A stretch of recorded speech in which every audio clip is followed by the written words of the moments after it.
Acts chapter 14. So, Paul and Barnabas spent considerable time there, speaking boldly for the Lord, who confirmed the message of his grace, by enabling them to do miraculous signs and wonders. At Iconium Paul and Barnabas went as usual into the Jewish synagogue. There they spoke so effectively that a great number of Jews and Gentiles believed. But the Jews who refused to believe stirred up the Gentiles and poisoned their minds against the brothers. So, Paul and Barnabas spent considerable time there, speaking boldly for the Lord, who confirmed the message of his grace by enabling them to do miraculous signs and wonders. The people of the city were divided, some sided with the Jews, others with the apostles. There was a plot afoot among the Gentiles and Jews, together with their leaders, to mistreat them and stone them. But they found out about it, and fled to the Lycaonian cities of Lystra and Derbe, and to the surrounding country,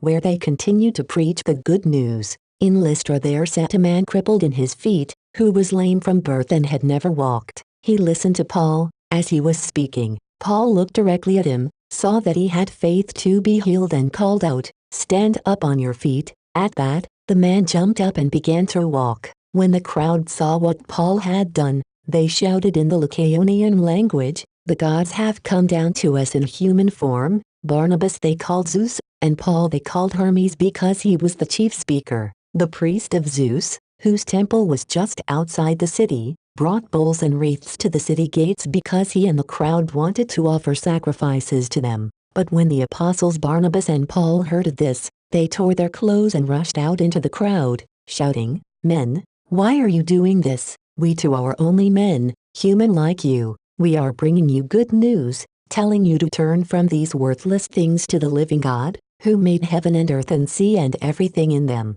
In the past, he let all nations go their own way, yet he has not left himself without testimony. He has shown kindness by giving you rain from heaven and crops in their seasons. He provides you with plenty of food and fills your hearts with joy." Even with these words, they had difficulty keeping the crowd from sacrificing to them. Then some Jews came from Antioch and Iconium and won the crowd over. They stoned Paul and dragged him outside the city, thinking he was dead. But after the disciples had gathered around him, he got up and went back into the city. The next day he and Barnabas left for Derbe. They preached the good news in that city and won a large number of disciples. Then they returned to Lystra, Iconium and Antioch, strengthening the disciples and encouraging them to remain true to the faith. "We must go through many hardships to enter the kingdom of God," they said. Paul and Barnabas appointed elders for them in each church and, with prayer and fasting, committed them to the Lord, in whom they had put their trust.